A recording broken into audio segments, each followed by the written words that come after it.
الحمد لله نحمده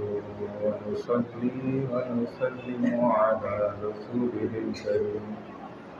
أما بعد فأعوذ بالله من الشيطان الرجيم بسم الله الرحمن الرحيم اللہ کے بعض بندے ایسے ہیں کہ جن کے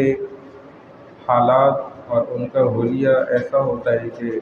اگر کسی کے دروازے پہ چلے جائیں تو وہ اسے ایک درہم یا دینار بھی نہ دے، لیکن جب اللہ کے سامنے ہاتھ اٹھا لیں تو اللہ ان کی دعاؤں کو رد نہیں فرماتے۔ چنانچہ محمد بن منکدر رحمہ اللہ ایک عالم تابعی اور بڑی اللہ سے خشیت رکھنے والے، خوف اور ڈر کھانے والے تابعی ہیں، اور جب حدیث پڑھتے قال رسول اللہ صلی اللہ علیہ وسلم فرماتے تو رو پڑتے، آنسو نکلتے تو ان آنسوؤں کو چہرے پر مل لیتے اور کہتے کہ یا اللہ تیرے نبی کی بات سچی ہے، اس کا وعدہ ہے کہ جو ایسے آنسو ہوں وہ جس جگہ بہہ جائیں، جس جگہ لگ جائیں ادھر جہنم حرام ہو جاتی ہے، چنانچہ میرے چہرے کو جہنم سے بچا لیجیے، بار بار یہ کہتے اور روتے۔ ایسے خشیت کھانے والے تابعی محمد بن منکدر رحمہ اللہ فرماتے ہیں ایک رات میں مسجد نبوی میں نماز پڑھائی تو عشاء کے بعد ایک شخص کو میں نے دیکھا اندھیری میں اور اللہ سے ہاتھ اٹھا کر دعا مانگ رہا ہے، اور معاملہ یہ تھا کہ اس وقت پورے شہر میں قحط سالی آ گئی تھی، بارش ہو نہیں رہی تھی، بڑا زمانہ عرصہ ہو گیا، اور جو وقت کا حاکم تھا اس نے بھی سب قوم والوں کو اکٹھا کیا، شہر والوں کو، اور صلاۃ استسقاء جو بارش کے لیے پڑھی جاتی ہے وہ بھی کیا، سب نے دعائیں کی، دعائیں کرتے رہے لیکن بارش نہ ہوئی۔ اللہ نے ان کی دعا کو قبول نہیں فرمایا، حالانکہ اجتماعی دعا، اور رسول اللہ صلی اللہ علیہ وسلم کا یہ طریقہ ہے، لیکن اللہ بھی تو اپنے بندوں کو آزماتے ہیں نا کہ وہ کس حد تک جا سکتے ہیں اپنے رب کی خاطر۔ چنانچہ سب نے دعائیں کی لیکن بارش نہیں ہوئی، اور محمد ابن منکدر فرماتے ہیں میں اس کو دیکھ رہا ہوں شخص کو، اور اس نے ہاتھ اٹھا کر اندھیری میں چھپکے سے اور اللہ سے مانگ رہا ہے، اس کو کوئی دیکھے نہ، اور کیا کہتا ہے، قسم کھا کے کہتا ہے کہ یا اللہ آپ سے پورے شہر والوں نے دعائیں کی، آپ نے ان کی دعا میں بارش نہیں فرمائی، میں آپ کو قسم دیتا ہوں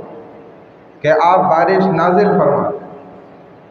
ابن منکدر فرماتے ہیں اس نے 3 دفعہ ہی یہ بات ابھی کہی تھی اور میں نے دیکھا عجیب کہ بادل آ گئے بڑی تیزی سے اور بارش برسانا شروع کر دی، اور چھپ چھپ چھپ چھپ مجھے آواز آ رہی تھی، فوراً بارش شروع ہو گئی۔ اب یہ شخص ساری رات چھپ کر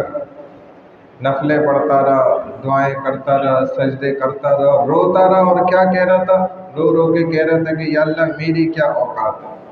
اور میری کیا حیثیت ہے کہ میری وجہ سے بارش ہو، میری کوئی اوقات نہیں، میری کوئی حیثیت نہیں جو میری وجہ سے بارش ہو، یہ صرف آپ کا کمال ہے، آپ کا فضل ہے، آپ کی مہربانی ہے، آپ کی رحمت ہے کہ آپ نے نازل فرمائی بارش۔ اور کہتے ہیں میں چھپ کے اس کو ساری رات دیکھتا رہا، میں حیران تھا، اور فجر کا وقت قریب ہونے لگا، اس نے 3 رکعت وتر بھی پڑھے، وتر پڑھتے ہی جیسے فجر داخل ہونے سے کچھ پہلے ہی وہ مسجد سے نکل کے بھاگ گیا۔ اب میں حیرانگی سے دیکھ رہا ہوں چپکے سے کہ یہ کیوں مسجد سے جا رہا ہے، اب تو فجر کی نماز کا وقت داخل ہو رہا ہے، اذان ہوگی، نماز فرض پڑھا جائے گا، یہ چھوڑ کے جا رہا ہے۔ کہتے ہیں وہ چلا گیا۔ کچھ دیر بعد جب وقت داخل ہو گیا، اذان ہو گئی اور بستی والے لوگ فجر کے لیے آنے لگے، تو میں تو دیکھ رہا تھا، اس کی طاق میں تھا، اور وہ انہی لوگوں کے جھونگٹ میں درمیان میں چھپکے سے جو ہے نا دوبارہ مسجد میں داخل ہو گیا کہ کسی کو پتہ نہ چل پائے کہ میری رات کا عمل ہے، میری رات کی عبادت ہے، کسی کو نہ پتہ چلے، سب کو یہی محسوس ہو کہ میں ابھی آیا ہوں ان کے سامنے، مسجد ابھی آیا، میں انہی کی طرح عام آدمی۔ کہتے ہیں میں بڑا متاثر ہو گیا، بہرحال نماز ہو گئی، میں اس کے تعاقب میں اس کے پیچھے پیچھے گیا تو میں نے اس کی جھوپڑ دیکھ لی، وہ جھوپڑ میں رہتا، اور میں واپس آ گیا۔ اگلے دن میں صبح سویرے طلوع آفتاب کے فوراً قریب جو ہے نا پھر اس کی جھوپڑ میں پہنچ گیا اس کے پاس، اور میں نے اس سے اجازت طلب، اس نے بٹھا دیا۔ تو میں نے اس کے جھوپڑ میں جو سامان دیکھا، اس کو دیکھ کر مجھے اندازہ ہوا کہ یہ کوئی موچی ہے جو جوتے سیتا ہے۔ تو اس نے مجھے سلام دعا کے بعد کہا کہ خیریت، آپ کوئی جوتا سلوانے کے واسطے آئے تھے؟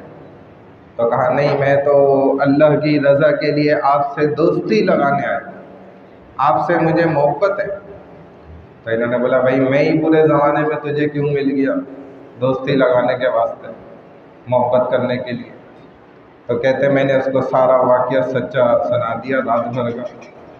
تو وہ ایک دم غصہ ہو گیا مجھ پر، گرم ہو گیا، طیش میں آ گیا۔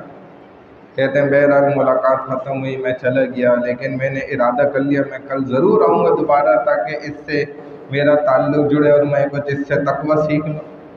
ایسے بھی چھپے بھی رستم لوگ ہوتے ہیں، نیکوں سے بھی نیک۔ کہتے ہیں اگلے دن میں جب پہنچا اس جگہ تو وہاں پر کوئی جھوپڑ نہیں، بالکل خالی زمین۔ ایک قریب بڑھیا عورت ضعیف العمر کھڑی ہوئی تھی، محلے کی ہوگی کہیں آس پاس۔ تو اس نے مجھے دیکھتے ہی کہا کہ کل تو نے اس شخص کو کیا بات کہہ دی تھی، ناراض ہو گیا وہ تو یہاں سے چھوڑ چھاڑ کے سب بوریا بستر، جیسے ہی تم گئے اس نے سمیٹا سب، رفو چکر ہو گیا وہ تو یہاں سے، تم نے اس کو کیا ایسی بات بول دی تھی؟ تو انہوں نے اس کو کہا کہ بس یہی غلطی ہو گئی۔ تو یہ ہوتے ہیں جن کو کہا جاتا ہے نا مخلص النیت والے لوگ، کہ اپنی عبادت کو، اپنے عمل کو اس نے اس لیے کہ اب یہ پھیل نہ جائے بات اور لوگوں کو پتہ نہ چل جائے، اور شیطان مکر و فریب ہے اس کا، یہ ریاکاری انسان کے اندر ڈالنے کے لیے۔ تو انہوں نے اس ریاکاری سے، شیطان کے عمل سے اور لوگوں کو پتہ چل جانے کی وجہ سے اس جگہ کو ہی چھوڑ کے بھاگ گئے کہ مجھے ایسی عبادت بھی قبول نہیں کہ جو میں اللہ کے واسطے کروں اور لوگوں کو پتہ چل جائے، لوگوں سے چھپا چھپا کے، بچا بچا کے۔